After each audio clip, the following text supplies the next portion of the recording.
Hi,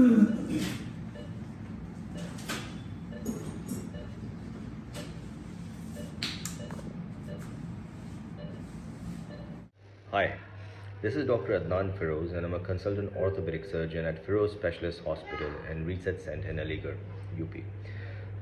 आज मैं एक ऐसे पेशेंट के बारे में डिस्कस करूंगा। It's a very interesting case और वो मेरे पास आए थे अपनी फुट की प्रॉब्लम की वजह से। He was suffering from foot weakness, foot drop जिसे हम कहते हैं। और वो जो फुट ड्रॉप इस पेशेंट को हुआ था वो बेसिकली इंजरी हुई थी इनको नी में। इस पेशेंट को अराउंड 1.5 साल पहले इंजरी हुई थी और 1.5 साल पहले इनका फ्रैक्चर हो गया था टिबिया का। प्रॉक्सिमल टिबिया जो बोन होती है उसका फ्रैक्चर हो गया था और ऑपरेट किया गया। उस ऑपरेशन की वजह से उनकी नर्व डैमेज हो गई थी और उनको फुट ड्रॉप हो गया था। प्रॉब्लम इनकी एक नहीं थी, प्रॉब्लम इनकी फुट ड्रॉप तो है और उसमें फुट ड्रॉप में स्टिफनेस भी हो गई है। लेकिन उससे पहले इनकी प्रॉब्लम ये हुई थी कि जो ऑपरेशन हुआ था, उनकी जो प्लेट लगाई गई थी वो इन्फेक्ट हो गई थी। उस इन्फेक्शन की वजह से उनका एक बड़ा सा ज़ख़म हो गया था जो लेग में है और वो उसमें से पस निकलने लगा।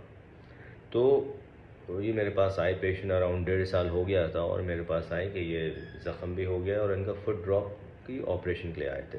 तो इन पेशेंट्स में मैं जिन पेशेंट्स में भी इन्फेक्शन हो जाता है उसमें एक मैसेज मैं पहुंचाना चाहता हूँ आप सब लोगों को कि ऐसे पेशेंट्स में हम लोग ऑपरेट नहीं करते हैं जब तक इन्फेक्शन ख़त्म नहीं हो जाए। तो मैंने इस पेशेंट का जो प्लेट लगी थी पहले उसको निकाला गया और जो डिस्चार्जिंग वूंड था जिसमें से पस निकल रहा था उसको पूरा साफ़ करके उसमें एंटीबायोटिक बीड्स और एंटीबायोटिक पाउडर डाल के सफाई करके उसको हमने बंद कराया।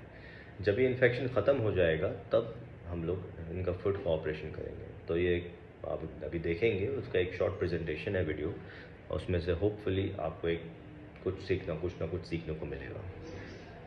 अब तो आप देख रहे हैं कि ये प्लेट जो है ये लगाई गई थी इनके फ्रैक्चर के लिए, जो 1.5 साल पहले लगाई गई थी और इसको हम लोग अब निकालेंगे। सो this is the patient which I was talking about. आप लोग देख रहे हैं कि इनका जो ऑपरेशन था ये टिबिया का फ्रैक्चर था और इनमें प्लेट लगाई गई थी। प्रीवियसली प्लेट यहाँ बाहर की तरफ लगाई थी लेकिन इन्फेक्शन हो गया था इनको उस प्लेट की वजह से। तो I don't know why, but लेकिन डॉक्टर ने जो गलत डिसीजन लिया। आप देख रहे हैं कितना बड़ा इन्फेक्शन है। दूसरी तरफ प्लेट लगा दी सोच के कि प्लेट दूसरी तरफ लगाने से इनका इन्फेक्शन ख़त्म हो जाएगा, लेकिन जो कि नहीं हुआ है। You can see how big the wound is. इसमें से पूरा पस निकलता है, प्लेट का एंड वहाँ तक आपको फील हो रहा है और ये पूरा पस निकल रहा है। इंजरी की वजह से इनका नर्व इंजरी भी हो गई थी। देख रहे हैं very cheesy material coming out of that entire bone. You can also see the bone. जो इंजरी हुई थी इनका फुट ड्रॉप भी हो गया था उसकी वजह से, क्योंकि नर्व इंजरी हुई थी और फुट ड्रॉप है इनको, but it's completely stiff. So stiffness की वजह से मुझे पॉसिबली पीछे का टेंडन भी रिलीज़ करना पड़ेगा और इनका पूरी टेंडन ट्रांसफ़र सर्जरी करनी पड़ेगी, which I will be doing only after 3 months of surgery. So this is the video. आप लोग देख रहे हैं कि हमने सर्जरी कर ली है और इस सर्जरी के बाद हमने जितनी भी प्लेट थी, क्योंकि प्लेट इन्फेक्टेड थी तो पूरा प्लेट हमने निकाल दी है, क्योंकि जब तक प्लेट नहीं निकालेंगे वो इन्फेक्शन ख़त्म नहीं होगा। और जो ज़ख़म था, जो वूंड था, जो पस डिस्चार्जिंग साइनस था, वो हमने पूरी तरह से उसको निकाल दिया है। You can see how well the wound is closed. पूरा वूंड क्लोज हो गया। उनका foot however is obviously dropped and उस फुट को हम लोग जाहिर सी बात इसको ऑपरेशन करेंगे बाद में जब इन्फेक्शन हील हो जाएगा। पीछे का टेंडन भी हम लोग रिलीज़ करेंगे क्योंकि स्टिफनेस है फुट में, और जब टेंडन रिलीज़ हो जाएगा तो उसके बाद हम लोग पूरी टेंडन ट्रांसफर सर्जरी कर देंगे। You can see the entire wound is closed end let's see what happens. So I hope this short video was really helpful for you guys.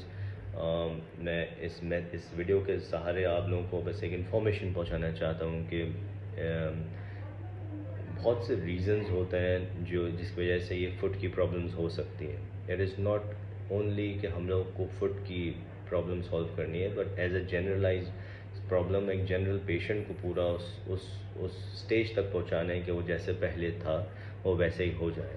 तो इस पेशेंट में हम पहले इन्फेक्शन को सही करेंगे और जब इन्फेक्शन ठीक हो जाएगा तब हम इसका फुट का ऑपरेशन करेंगे and hopefully he will be fine afterwards. Foot में जाहिर सी बात है इसमें 2-3 टेंडन्स हम लोग इस्तेमाल करेंगे। First we will have to release the back tendo Achilles कि थोड़ा सा लंबा स्ट्रेच हो जाए, and then we will have to perform a tendon transfer surgery with possible tendon grafting. मैं एक मैसेज आपको और पहुंचाना चाहता हूँ कि I will be in Delhi in the first week of November. First week November में मैं दिल्ली होऊंगा, possibly I think 4th November to around 6th 7th November I'll be in Delhi. So if any patient, कोई भी patients हैं दिल्ली में 4 और 7 तारीख के बीच में, आप लोग मुझे कंसल्टेशन कर सकते हैं। It's not only the problems related to your foot, सिर्फ फुट की प्रॉब्लम्स नहीं, कोई भी ऑर्थोपेडिक प्रॉब्लम्स हो related to your knees, hip and any other problems, कोई भी ऑर्थोपेडिक प्रॉब्लम्स हैं, आप लोग फ्री हैं मुझसे मिलने के लिए वहाँ पे, and I will really be glad to help you out. Any patients who are willing to get operated by me or willing to show me in Bombay, और जो बॉम्बे से नहीं आ पा रहे यहाँ पे, मैं बॉम्बे 1.5 महीने बाद मेरा प्लान एक ट्रिप का है बॉम्बे का। So I will be there and probably मेरा एक विज़िट होगी in the first week of December. Provisional dates, I'm not giving you a confirmation, like provisionally in the first week of December or maybe in the last week of November I'll be in Bombay. So अगर कोई भी patient मेरे साथ मुझे दिखाने चाह रहे हैं बॉम्बे के आसपास के एरियाज़ में या बॉम्बे में इवन, और वहाँ पे ऑपरेट कराने चाह रहे हैं, तो I will be there for around 5 days। मैं ऑपरेशंस भी करूँगा वहाँ पे और पेशेंट्स को देखूँगा भी। So I hope this information was really helpful to you. Thank you so much. अगर आप कोई भी क्वेरीज चाहते हैं, आप लोग प्लीज़ फ्री हैं, इन 3 नंबर्स पे फ़ोन कभी भी कर सकते हैं और अपनी सब क्वेरीज सॉल्व कर सकते हैं। You can book an appointment by calling these numbers. Thank you.